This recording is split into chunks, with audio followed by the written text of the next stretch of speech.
హల్లెలూయా. దేవుని నామానికి కృప చెల్లిస్తున్నాను.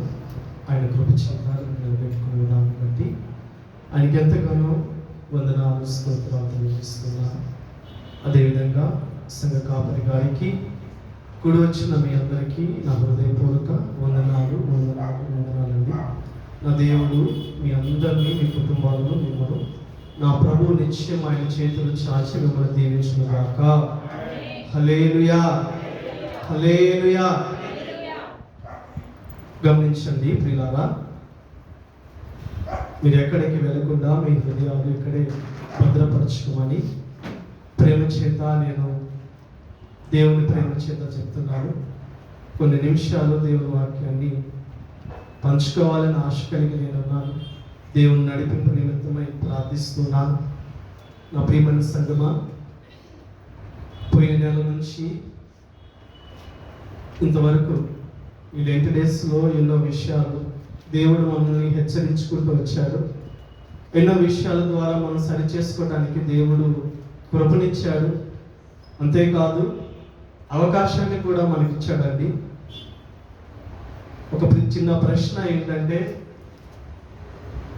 ఇంకొక వారం అయితే ఈ లెంట్ డేస్ మనం కంప్లీట్ చేసుకుంటాము.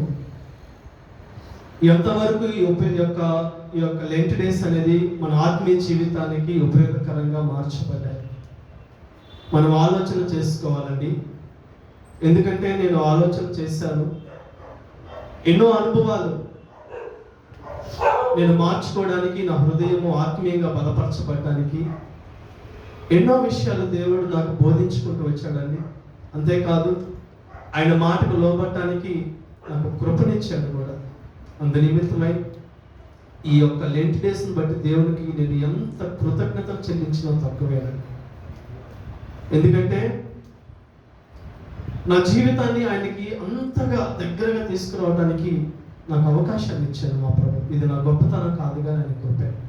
ఎందుకంటే కొన్ని వారాలు, ఒక 4-5 రోజులు నేను పల్లెటూరులో పరిచర్య చేయడానికి, వాక్యం పంచుకోవడానికి వెళ్ళినప్పుడు, మీరు వినండి, నా కళ్ళే చూడండి, మీరు ఎక్కడ వెళ్ళద్దు. పల్లెటూరులోకి వెళ్ళినప్పుడు నేను 4-5 రోజులు ఉన్నాను అక్కడ వాక్యం పంచుకోవడానికి. 1.5 గంట ప్రార్థన పెట్టుకుంటారండి. పల్లెటూరు గురించి మీకు తెలుసు కదా. ఉదయాన్నే కొంచెమని లెగిసి పనుల నిమిత్తమై పనులకు వెళ్ళి సాయంకాలము 7 గంటలకు వస్తారు. ఎండలో అక్కడ వానలో అందరూ పని చేసుకుంటూ సాయంకాలం వచ్చి 8 గంటలకు ప్రార్థన స్టార్ట్ చేసుకుంటారు. ఒక అరగంట పాటలు పాడుకుంటారు, దేవుని నామాన్ని కీర్తించుకుంటారు. ఒక అరగంట అక్కడ ఉన్న బిడ్డల నిమిత్తమై వాక్యము పంచుకుంటారు. ఒక అరగంట ఏం చేస్తారు తెలుసా?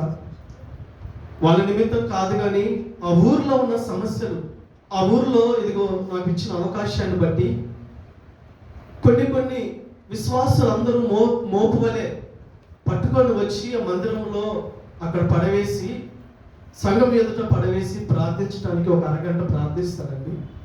నేను చూశాను, కొంతమంది విశ్వాసులతో నేను మాట్లాడుతున్నప్పుడు అసలు పరిశుద్ధాత్ముడు ఎలా ఉంటాడో, పరిశుద్ధాత్ముడు అనుభవం ఎలా ఉంటుందో వాళ్ళ కళ్ళల్లో నేను కళ్ళారా చూశానండి. ఎందుకంటే ఈ అనుభవం నేను ఫిలిప్ అన్న గారు వాళ్ళ నాన్నగారి ద్వారా నేను ఆయన మాటల్లో నేను ఎన్నో విషయాలు పొందుకున్నాను. అదే కన్నీళ్ళు ఎప్పుడు ఏడుస్తూనే ఉంటాడు నాన్నగారు, పరిశుద్ధాత్మలో మాట్లాడుతూనే ఉంటాడు. అదే విషయము నేను కొన్ని సంవత్సరాల తర్వాత నేను కొంతమందిలో ఈ ప్రయాణంలో చూశానండి. ఏందో చేసా, ఒక విషయం చెప్తాను నేను.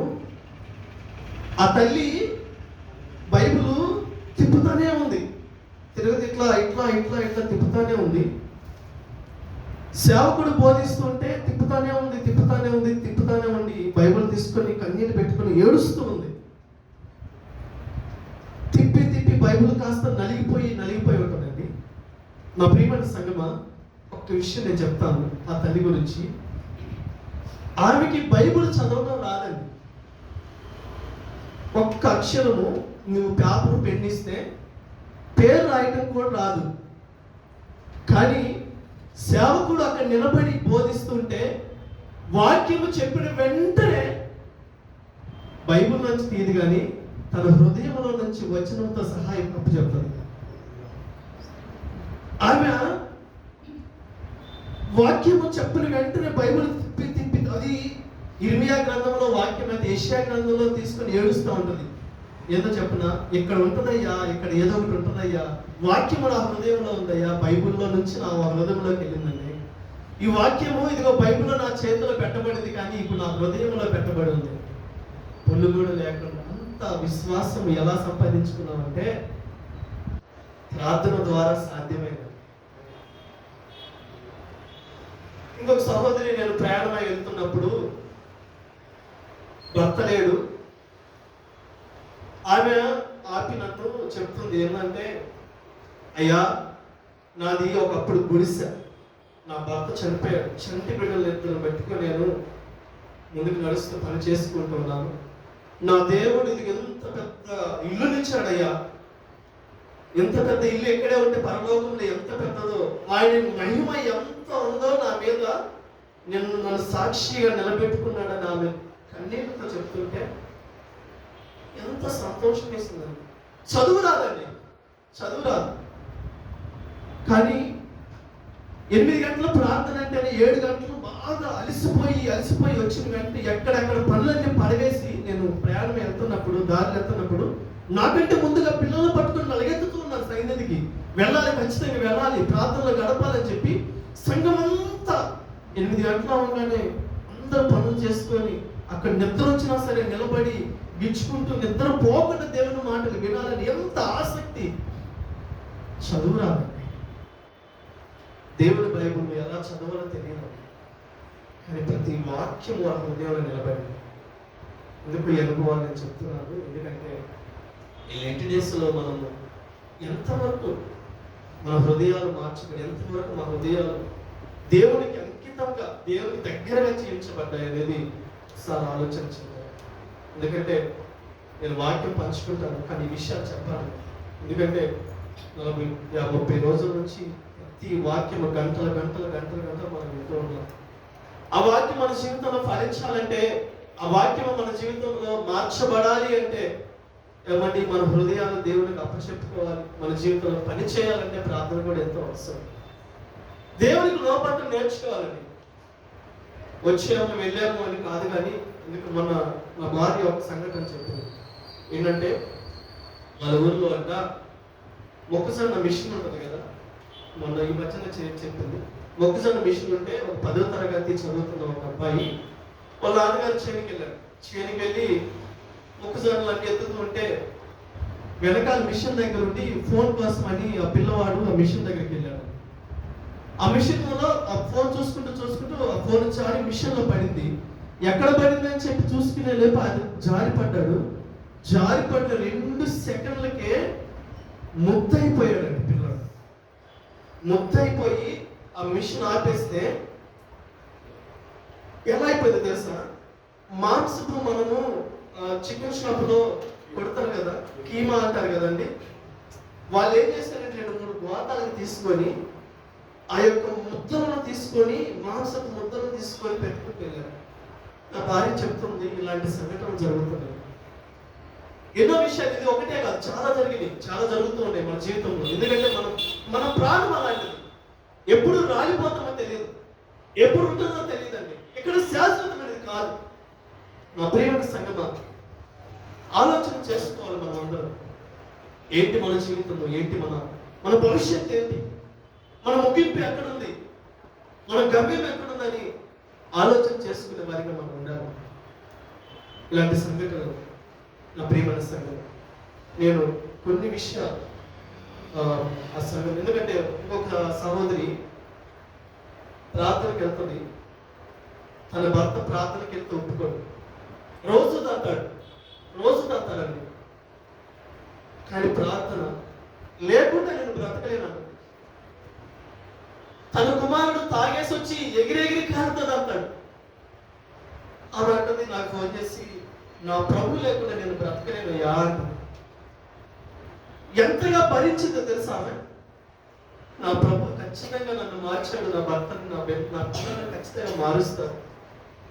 మౌనంగా ఉంటానయ్యా నేను, మౌనంగా భరిస్తాను నేను. ఎందుకమ్మా, ఎందుకు అక్క అంటే, ఆయన నా కోసము ప్రాణం పెట్టాడు, ముద్దగా మార్చబడ్డాడు అయ్యా. ఇదే కదా ఆయన ప్రేమ చూపించడం, భరించడమే కదా ఆయన ప్రేమ చూపించడం. అలాగే నేను కూడా తంటే నా కుటుంబం ఏమైపోతుంది, నా సాక్ష్యం ఏమైతుంది, దేవుని ప్రేమ ఏమై ఉంటుంది, ఏమైపోతుందో అని ఆ చెల్లి ఆ అక్క సాక్ష్యం ఇస్తుంటే, అసలు ఇన్ని అనుభవాలు ఇస్తుంటే నేను ఎందుకు ప్రభు అని నేర్చుకోవడానికి నాకు కూడా. ఒక సహోదరుడు వచ్చాడు హైదరాబాద్లోని, ఒక సహోదరుడు నేను చెప్తాను కొన్ని. ఒక సహోదరుడు వివాహం చేసుకున్నాడు, ప్రేమ వివాహం చేసుకున్నాడు. తన మరణం చేసుకొని ఎవరో తెలియదు కానీ సాక్ష్యం పంచుకున్నాడు.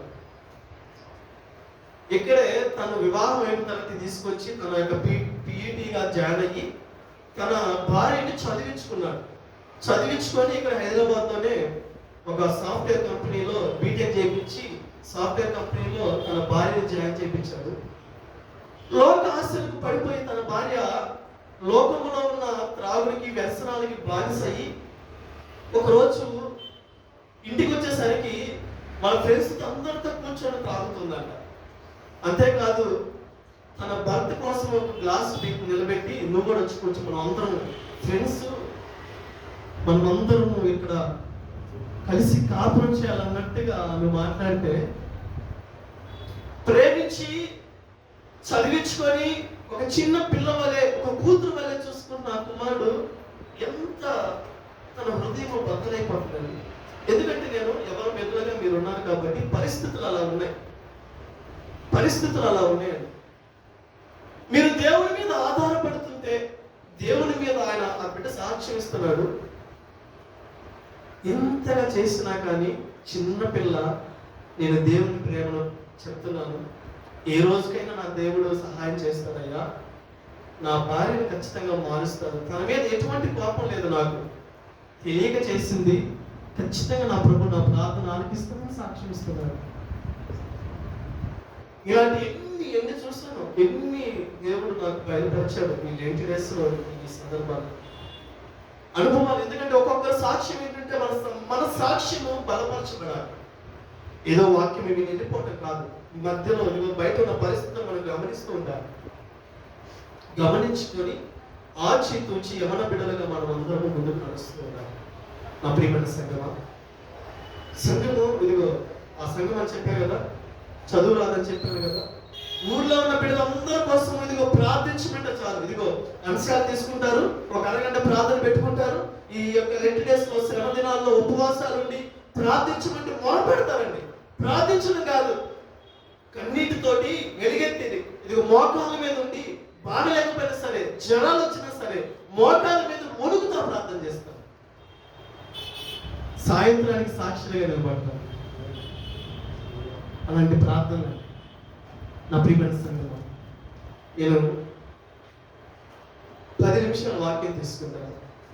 మనము లెంట్ డేస్ ఇంకొక వారంలో ముగించుకుంటాం. మీరు ఇన్ని రోజులు దేవుల్లో బలపరచబడ్డారు, దేవుల్లో సాక్షిగా నిలబడాలని ఆశ కలిగి ఉన్నారు కదా. మీకు ఒక పేపర్ ఇవ్వబడుతుంది, 2 అంశాలు రాయండి. దేని నిమిత్తం అయితే ఫస్ట్ పేరు రాయండి, 2 అంశాలు రాయండి. దేవుని నిమిత్తం అయితే ప్రార్థించుకోవాలి. సంఘము ప్రార్థిస్తుంటే ఖచ్చితంగా జవాబు వస్తుందండి. సంఘము మొరపెడితే దేవుడి సన్నిధి ఇక్కడ నిలబడుతుంది. నేను ఈ లెంట్ డేస్ లో కళ్ళారా చూశాను, అనుభవించాను. కానీ ఈ లెంట్ డేస్ లో సంఘము మొరపెడుతూ ఉంటే అబ్బాబ్బా సంఘంలో దిగి వస్తుంది. ఆనందించాను నేను, అసలు రాబుద్ధిగా లేదు నాకైతే. మన సంఘం కూడా అలా ఉండాలని నా ఆశ, యవన బిడ్డలు కూడా అలా మార్చబడాలని నా ఆశ, నా కోరిక. నా ఆశ కాదు, నా దేవుని ఆశ అదే ఉంది, దేవుని కోరిక కూడా అదే ఉంది. మీరు ఏదైతే ప్రార్థించారో, దేని నిమిత్తం అయితే మీరు సాక్షిగా ఆయన కోసం పోరాడాలని ఉన్నారో, మీకు పేపర్ ఇవ్వబడుతుంది. ఒక వెంటనే రాసి ప్రశాంత్కి ఇవ్వండి. నేను వాక్యము 10 నిమిషాలు క్లోజ్ చేసి అందరూ ఆరోగ్యంగా ఉన్న వాళ్ళందరూ మోకాళ్ళని ప్రార్థన చేసుకుందాం, మొరపెట్టుకుందాం. 10 నిమిషాలు నేను ప్రయాణికి ముగిస్తాను. వాక్యము ప్రతి గంటల ప్రతి రోజు మనకి వినపడుతుంది. ఎందుకంటే మీరు జ్ఞాపకం చేసుకోండి, నాకైతే గుర్తుంది ఫిలిప్ అన్న, ఆ చెల్లి వాళ్ళు, అక్క వాళ్ళందరూ చెప్పిన ప్రతి వాక్యం నాకు గుర్తుంది. ప్రేమ గురించి, ఇదిగో ఆ యొక్క సిలువలో ఉన్న బిడ్డలు మార్చబడ్డారు, ఇవన్నీ నాకు గుర్తున్నాయి. అయితే తలపోసుకుంటూ ప్రార్థన చేసుకున్నాం. ఇది వెళ్ళిపోయినమే కాదు, మీరు నాకు తెలుసు ఇంటికి వెళ్ళి ప్రార్థిస్తారని నాకు నమ్మకం లేదు, అంత సమయం కూడా లేదు నాకైతే. ఎందుకంటే నాకే లేదు ప్రార్థించే సమయం కూడా. అందుకని ఇస్తాను ప్రశ్న, చిన్న వాక్యం చదువుకొని ఈలోపు ఉపదేశాన్ని ముగిస్తాను, ఎక్కువ సమయం తీసుకోవాలి. యెషయా గ్రంథం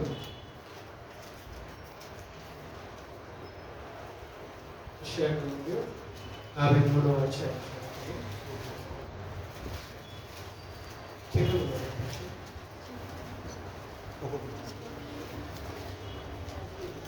యాభై 53వ అధ్యాయము 11, 12 వచనాలు చదవండి. అతడు తనకు కలిగిన వేదనను చూసి తృప్తి నందును. నీతిమంతుడైన నా సేవకుడు జనుల దోషములను భరించి తనకున్న అనుభవ జ్ఞానము చేత అనేకులను నిర్దోషులుగా చేయను. చిన్న మాట ప్రార్థన చేసుకుందాం. పరిశుద్ధమైన తండ్రి, పరిశుద్ధమైన దేవా, నీ బంగారు పాదాలకు వందనాలు, వేలాది కోట్లాది స్తుతులు చెల్లిస్తున్నానయ్యా. ఇదిగో ప్రభువా, ఇంతవరకు నీ కృపలో భద్రపరిచి ఎన్నో అనుభవాలు మాతో మాట్లాడారు, వందనాలు. ప్రత్యేకంగా కొన్ని నిమిషాలు నీ మాట వస్తున్నా అయ్యా, మాట్లాడే దేవుడు నీవు, వినగలిగే చెవులను అయ్యా పరిశుద్ధముగా మాకు దయచేయండి. మా హృదయాలు కట్టండి, నీరు కట్టి ఫలింప చేయండి అయ్యా. ఇదిగోనైనా నీ బలమైన వాక్యమును దేవా, నీ యొక్క బలమైన మాటల ద్వారా మమ్మల్ని తృప్తిపరచమని వేడుకుంటున్నాం. నిలబడుతున్నది నీ యొక్క సేవకుడు దర్శించయ్యా.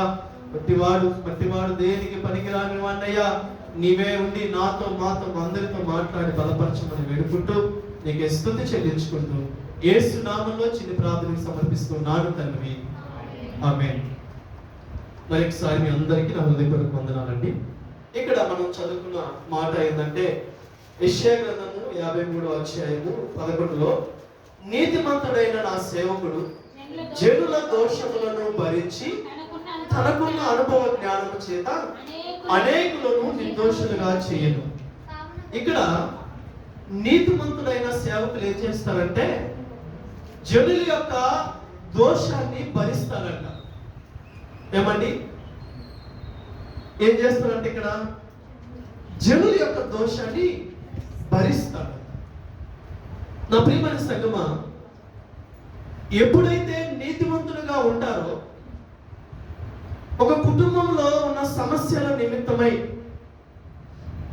అది ఏదైనా సరే, అది ఏ ఇబ్బంది అయినా సరే, ఏ బాధ అయినా సరే, ఏ కష్టమైనా సరే, మొదట దేవుని బిడ్డలుగా ఉన్న వాళ్ళు, సేవకులుగా ఉన్న వాళ్ళు, కుటుంబముగా దేవునికి ఇష్టమైన బిడ్డలు ఏం చేస్తారంటే ఇక్కడ భరిస్తారు. ముందుకు చదువుకుందాం. కావున గొప్ప వారితో నేను అతనికి పాలు పంచి పెట్టెదను, గనులతో కలిసి అతడు కొల్ల సొమ్ము విభాగించుకొనును.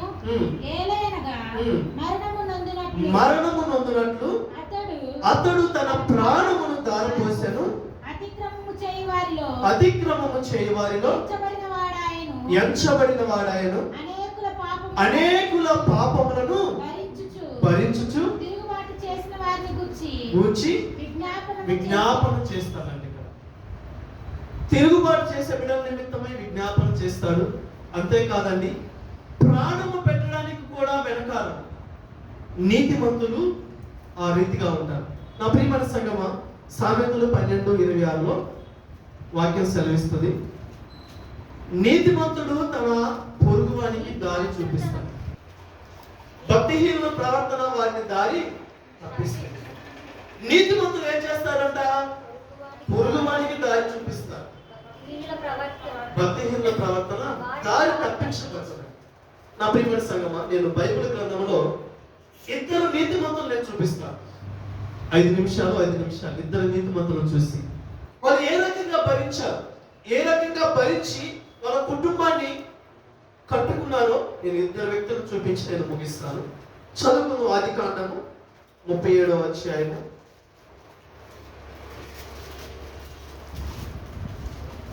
1 37 అధ్యాయం మొదటి 2 వచనాలు. యాకోబు తన తండ్రి పరదేశవాసిగా ఉండిన కానాను దేశంలో నివసించెను. యాకోబు వంశావళి ఇది. యాకోబు వంశావళి ఇది. యోసేపు 10 ఏండ్ల వాడై తన సహోదరులతో కూడా మందను మేపుచుండెను. అతను చిన్నవాడై తన తండ్రి భార్యలైన బిల్హా కుమారుల యొద్దకు జిల్పా కుమారుల యొద్దరు ఉండెను. అప్పుడు యోసేపు వారి చెడుతనమును గూర్చిన సమాచారమును వారి తండ్రి యొద్దకు తెచ్చుచుండువాడు. చాలండి. ఇక్కడ యేసోపు స్టోరీ మనందరికీ తెలుసండి. నేను చదువుకున్నప్పుడల్లా యేసోపు స్టోరీ చదువుకున్నప్పుడల్లా నేను ఎంతగా యేసోపు భరించాడు అని రాసుకుంటా. యేసోపు స్టోరీ ఇచ్చిన వెంటనే మొదటి టైటిల్ పెట్టుకుంటే నేను భరించాడు అని పెట్టుకుంటా. వాక్యాన్ని చదువుకొని వాక్యము మన ముందున్నప్పుడు ఏదో చదువుకొని వెళ్ళిపోవడం కాదు, కానీ ఈ వాక్యము ద్వారా నేను ఏ రకంగా మార్చబడాలి, ఈ వాక్యము ద్వారా నా జీవితంలో ఏ రకంగా ముందుకు సాగాలి అని మన జీవితాలు ఆలోచన చేసే వారిగా ఉండాలి. నా ప్రియమైన సంగమా, యేసోపు జీవితం మనకు తెలుసు. ఏమండి, యేసోపు ఎంత చిన్నవాడు. చదువుకుంటే 17 సంవత్సరాలు. 17 సంవత్సరాలు అంటే ఈ లోకంలో సాధారణంగా 10వ తరగతి చదువుతున్నాడు. ఒక 10వ తరగతి చదువుతున్న వ్యక్తి ఆలోచన ఎలా ఉండాలండి? ఆడుకోవాలి, లేకపోతే తిరగాలి, లేకపోతే అల్లరిగా మనము జీవించాలి. కానీ యేసోపు ఆలోచన ఏం కలిగి ఉన్నది? వాళ్ళ అన్నలు పాపం చేస్తుంటే, లేకపోతే వాళ్ళ అన్నలు తప్పిపోకుండా ఉండాలి అని చెప్పి మంచి మనస్సుతోటి యేసోపు అన్నదమ్ముల యొక్క బిడల గురించి వాళ్ళ తండ్రికి వివరిస్తూ ఉంటారు. ఏమండి, యేసోపు సహోదరుల మనస్సులు ఎలా ఉన్నాయి? వాళ్ళ మనస్సులు ఎలా ఉన్నాయి? వాళ్ళ మనస్సులు క్రోధముతోటి యేసోపుని ఎప్పుడు మింగివేద్దామా, ఎప్పుడు చంపివేద్దామా అనే ఆలోచనలు ఉన్నాయి. నా ప్రియమైన సంగమా, చదువుకుందాం. ఆదికాండము 37:28 చదవండి. వర్తకులు ఆ మీదుగా వెళ్ళుచుండగా వారు ఆ పుట్టలో నుండి యోసేపును పైకి తీసి ఆ ఇశ్మాయేలీయులకు 20 తుముల వెండికి అతనిని అమ్మివేసిరి. వారు యోసేపును ఐగుప్తునకు చాలండి. ఏమండి, సొంత అన్నదమ్ములే తన చిన్న బిడ్డని అమ్మివేస్తుంటే యేసోపు మనస్సు ఎంత బాధపడుతుంది. ఒకసారి మీరు జ్ఞాపకం చేసుకోండి. యేసోపు మనస్సును మీరు ఎరగండి. మన కుటుంబాల్లో కూడా ఎన్నో మార్లు మనము ఇట్లాంటి ద్వారంగా మనం వెళ్ళి ఉంటాం. సొంతంగా నమ్ముకున్న బిడ్డలే, భార్య భర్తే, కుటుంబ సభ్యులే ఎన్నో రకాలుగా మనల్ని హింసిస్తూ ఉన్నవాళ్ళు. మన మనస్సును ఎరగకుండా అది ఏమైతే మనకు సంబంధం లేదు, అది ఏమన్నామని నా జీవితము, నా కుటుంబం, నేను బాగుంటే చాలు అని ఆలోచన చేసే ఇలాంటి సాక్ష్యాలు కూడా మనం వెళ్ళి ఉంటాం. కానీ యేసోపు ఆలోచన ఏమైనది? అమ్మివేస్తూ ఉన్నారు. 20 తుములకు అమ్మివేస్తే ఆయన రోధిస్తూ ఉన్నాడు. అన్నా నన్ను కాపాడు, అన్నా నన్ను వదిలేయండి, అన్నా నేను నీ యొక్క తమ్ముణ్ణి, ఒకసారి నన్ను బాధ పెట్టొద్దు నన్ను ఆ యొక్క ఆవేదన ఏంటంటే మీ వద్ద నుండి నన్ను త్రోసివేయద్దు. సొంత అన్నదమ్ములు అమ్మేశారండి. నా ప్రియమైన సంగమా, యేసోపుకు కుటుంబం దూరం అయిపోయింది. యేసోపుకు తన నాన్న దూరం అయిపోయాడు, తల్లి దూరం అయిపోయింది. కుటుంబంలో ఎవరు పట్టించుకోవట్లే. కుటుంబంలో ఒంటరిగా మిగిలాడు. ప్రాంతం కాని ప్రాంతం, మనుషులు ఎవరో తెలియదు, భాషలు తెలియదు, లాంగ్వేజ్ తెలియదు. 17 సంవత్సరాలండి. చంటి పిల్లవాడు అక్కడ నిలబడి మౌనంగా ఉన్నాడు. మౌనమైపోయాడు. ఒక్కొక్క ఏం చేయాలో తెలియని పరిస్థితి, ఎక్కడి నుండి సహాయం వస్తుందో తెలియని స్థితిలో మౌనమై నిలబడ్డాడు. అమ్మివేయబడిన స్థితిలో ఉండి మౌనమై ఉన్నాడు. నా ప్రియమైన సంగమా, పోతీఫరుకు అమ్మివేస్తే మనుషులను ఇంకా నమ్ముకోవటం వదిలేస్తాడు యేసోపు. మనుషుల మీద ఆధారపడటం వదిలేశాడు. మనుషులు ఎలాంటి స్వభావం కలిగి ఉన్నారు తెలుసా? ఆ యొక్క పిల్లవాడి యొక్క మనస్సు ఎలా ఉంటుందంటే, మనుషులు ఎవరు కాదు, మనుషుల మీద ఆధారపడితే నా జీవితం అమ్మివేయబడుతుంది. ఇలాంటి ద్వారం గుండానే వెళ్ళవలసిన యోసేపు మనస్సు అలాంటి ద్వారాన్ని వెళ్ళలేదండి. యోసేపు మనస్సు శ్రమ పెట్టేంత కాలం నుండి శ్రమ వచ్చేంత వరకు భరిస్తూనే ఉన్నాడు.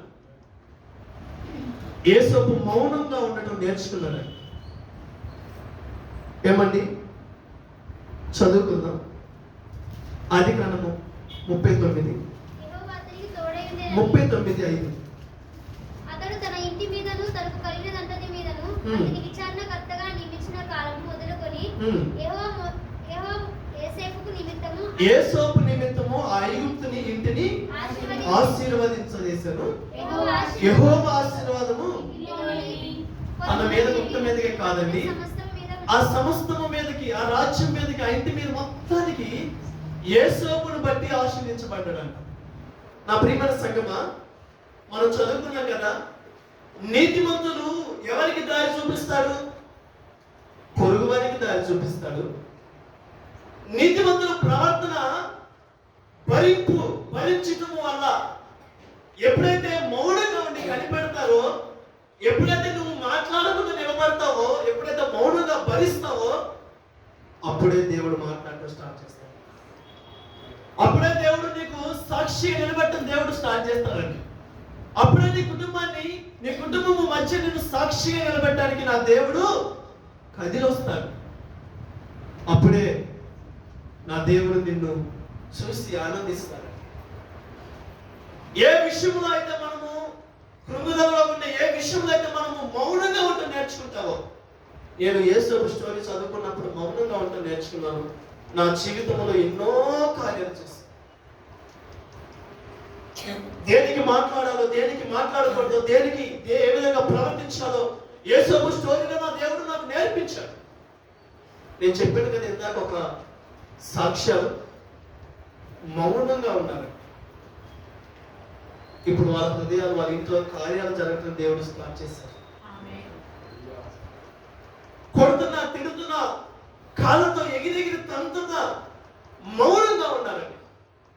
దేని చేత? దేవుని ప్రేమ చేత. యేసేపు పగబెట్టుకున్నాడండి వాళ్ళ అన్నదమ్ముల మీద? లేదు. యేసేపు మౌనంగా ఉన్నాడు. దేవుని యొక్క ఆశీర్వాదము మౌనంగా ఉన్నప్పుడే, భరించినప్పుడే నీ మీదకి వస్తుంది.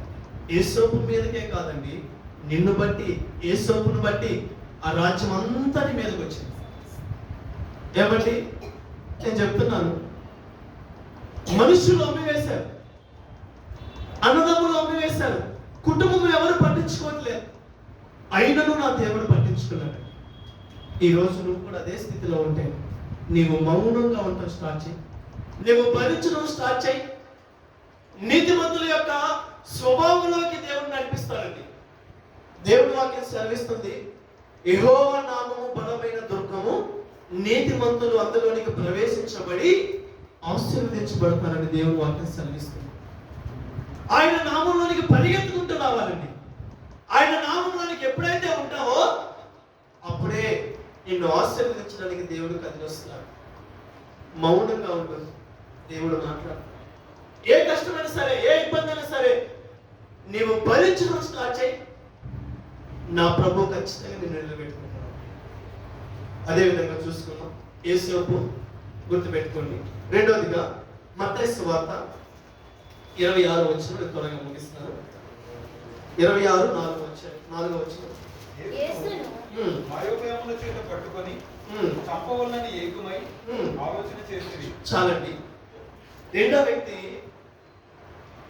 నాకు ఇష్టమైన నా పరమాత్ముడు, నా బలమైన దేవుడు యేసుని సొంత మనుషులను చంపడానికి ఆలోచన చేస్తున్నాను. ఏమండి, నేను ఒక మాట సెలవిస్తాను. అమ్మడానికి ఏమైనా కూరగాయలండి? కూరగాయలు కాదు కదా. అసలు అమ్మేది మనుషులను అమ్మివేయడం ఏంటి? ఎన్నో సందర్భాలు మనం చూసుకుంటున్నాం కదా. నేను చూశాను, మన ఒక సాక్ష్యం విన్నాను. ఆడు తన భార్యని ఇద్దరు బిడ్డలను కలిపి కొంత అమౌంట్కి అమ్మేసి వచ్చాడు. అసలు ఆలోచన చేస్తుంటే అసలు ప్రేమ ఏమైపోయింది ఈ రోజుల్లో? మనుషులలో ప్రేమ ఎక్కడ తరిగిపోయినదండి? ఎక్కడున్నది మనుషుల్లో ప్రేమ? ఎంత మనిషి అయినా సరే నువ్వు మనుషుల మీద ఆధారపడుతుంటే ఎంతవరకు తెలుసా? నీ నిమిత్తము కష్టం నా నిమిత్తమే. నీ వల్ల ఏదైనా కష్టం వచ్చినా సరే, అది నీ తండ్రి అయినా సరే, నీ భార్య అయినా సరే, నీ బిడ్డలైనా సరే, నీ కుటుంబం అయినా సరే, నిన్ను తప్పకుండా వేరు చేస్తాడు, నిన్ను ఖచ్చితంగా అమ్మివేస్తాడు. కానీ నా ప్రభువు అమ్మివేసినా కానీ మౌనంగా భరించాడు. 14 వచ్చిన చూస్తున్నాం. అప్పుడు 12 మందిలో ఒకటగు ఇస్కరియోతు యూదా ప్రధాన యాజకుల యొద్దకు వెళ్ళి నేను ఆయనను మీకు అప్పగించినడలా నాకేమీ ఇస్తురని వారిని అడిగాను. అందుకు వారు 30 వెండి నాణెములు తూచి వానికి ఇచ్చిరి. వాడు అప్పటి నుండి చాలండి. అదే విధంగా 67 వచ్చిన చదవండి. 67, 68. అప్పుడు వారు ఆయన ముఖము మీద ఉమ్మివేసి ఆయన గుద్దిరి. కొందరు ఆయనను చేతులతో కొట్టి క్రీస్తు నిన్ను కొట్టిన వాడెవడో ప్రవచిస్తున్నది అని. చాలండి. అదే విధంగా చదువుకున్నాం. 27, 17, 19 చదవండి. 17. కాబట్టి జనులు కూడి వచ్చినప్పుడు పిలాతు ఎవరిని విడుదల చేయవలనని మీరు కోరుచున్నారు, బర్బానా లేక క్రీస్తు అనబడిన యేసునా అని వారిని అడిగాను. వారు చేత ఆయన అప్పగించిరని అతడు ఎరిగి ఉండేను. ఆయన న్యాయపీఠం మీద కూర్చుని ఉండి ఉన్నప్పుడు అతని భార్య, నీవు ఆ నీతిమంతుల జోలికి పోవద్దు, ఈ ప్రొద్దు ఆయనను గురించి నేను కలలో మిక్కిలి బాధపడితేనని అతని యొద్దకు వర్తమానము పంపాను. ఏమండి? నీతిమంతుని బట్టి ఆ యొక్క రాజ్యము, యేసోపును బట్టి ఆ ఇంట్లంతా ఆశ్రయించబడింది. ఎందుకు? భరించాడు. అంతేకాదు తన కుటుంబం మొత్తానికి ఆహారం ఇవ్వడానికి, తన రాజ్యాన్ని ఆహారం ఇవ్వడానికి మౌనముగా భరించడం వల్ల నీతిమంతులకు చేర్చబడి దేవుని నామానికి మహిమను తీసుకొచ్చాడు. నా ప్రియమైన సంగమా, అదే విధంగా ఇక్కడ యేసును కూడా గుద్దారు, కొట్టారు, సిలువను వేశారు, నాపురాలతో గుచ్చబడ్డారు. ఎప్పుడైనా దేవుడు మాట్లాడాడండి? మౌనంగా ఉన్నాడు. ఎవరి కోసమో? నీ నా కోసము భరించాడండి. భరించడం వల్ల ఈరోజు నువ్వు నేను రక్షించబడ్డామండి. నా ప్రియమైన సంగమా, నీ వెలంత తెలుసా? నీ జీవితం యొక్క వెలంత తెలుసా? యేసు ప్రాణం అండి. యేసు ప్రాణము నీ జీవితం. నీ ప్రాణ ఆత్మ దేహములకు యజమానుడు ఆయన. ఆయనను అమ్మివేశారు కానీ నిన్ను కొన్నాడు. ఆయనను అమ్మివేశారు కానీ నీ కోసం వెలబెట్టాడు. ఏమండి? నీ వెల ఏంటి తెలుసా? ఒక ప్రాణం అండి. నా ప్రభువు ఆయన ప్రాణం పెట్టి నిన్ను కొన్నాడు. మనుషులుగా ఉన్న మనమందరం ఆయన అమ్మివేస్తే ఆయన మనం కొనుక్కున్నాడు. మౌనంగా ఉండి కొనుక్కున్నాడండి. కొడుతున్నా, తిడుతున్నా, బాధిస్తున్నా భరించి మనం కొనుక్కున్నాడండి. నా ప్రియమైన సంగమా, ఈ దినాన ఉచితంగా ఇచ్చిన రక్షణని అమ్మివేస్తున్నాం. ఉచితంగా ఇచ్చిన కృపను పోగొట్టుకుంటున్నాం. ఉచితంగా ఇచ్చిన ఆయన యొక్క మహిమను పోగొట్టుకుంటున్నామండి. చిన్న చిన్న విషయాలు, చిన్న చిన్న గొడవలకు, చిన్న చిన్న అపార్థాలకు మనము ఈ లోకంలో బ్రతకాలని, ఈ లోకంలో జీవించాలని చెప్పి ఆయనను ఇంకను బలం తీసుకొని పొడుస్తున్నాం. నా ప్రియమైన సంఘము, మాటలతో పొడుస్తున్నాం, జీవితంతో పొడుస్తున్నాం, హృదయంతో పొడుస్తున్నాం. ఎంతకాలం అండి మన జీవితం? నేను ముగిస్తాను, ఇంకా లోతుగా వెళ్తే ఇంకా సమయం పట్టింది కాబట్టి ఇద్దరు వ్యక్తుల గురించి నేను చూపించాను. యేసోపును బట్టి నీతిమంతులు దారి చూపిస్తారని చెప్పాను కదా. యేసోపును బట్టి తన ఇల్లు ఆశీర్వదించబడింది. భరించాడండి కష్టాలు, భరించాడండి. ఆయన భరించి మౌనంగా ఉండటం వల్ల ఆశీర్వాదకుల్లో నిలబెట్టాడు. యేసు కూడా అదే స్థితిలో మౌనంగా ఉన్నాడు. అమ్మివేసిన యేసోపుని అమ్మివేశారు, యేసుని అమ్మివేశారు, మౌనంగా ఉన్నాడు. నా ప్రియమైన సంగమా, నీ కుటుంబం నీ ఇబ్బంది పెట్టిన, నీ కుటుంబంలో ఉన్న వాళ్ళు పట్టించుకోపోని, నా ప్రభువు వెలబెట్టి నిన్ను కొన్నాడు కాబట్టి ఎప్పుడు ఆయన రెక్కల చాటు నేను ఉంటాను. ఏ స్థితిలో నువ్వు భరించాలో, ఏ స్థితిలో నువ్వు ఉండాలో, ఏ స్థితిలో నువ్వు దేవుని వైపు తిరగాలో నువ్వు ఒక్కసారి ఆలోచన చేస్తే నిన్ను బట్టి నా దేవుడు నీ కుటుంబాన్ని, నీ సంఘాన్ని, నీ యొక్క ప్రాంతాన్ని ఆశీర్వదిస్తాడు. నువ్వు భరించడం నేర్చుకుంటే, నువ్వు మౌనంగా ఉంటే అప్పుడే నీతిమంతులోనికి నువ్వు మార్చబడతావు. అప్పుడే నీతిమంతులోనికి నీ పేరు ముద్రించబడుతుందండి. అప్పుడే నీతిమంతుల యొక్క స్వభావం అనేది నీ హృదయంలోకి వస్తుందండి. మౌనంగా కనిపెట్టు, మౌనంగా ఉండటం నేర్చుకో. నా ప్రభు మాట్లాడతాడు నీ జీవితాన్ని బట్టి. దేవుడు బట్టి మాట దీవించి ఆశీర్వదించను గాక. ఆమేన్. అవి రాస్తారా త్వరగా ఇవ్వండి.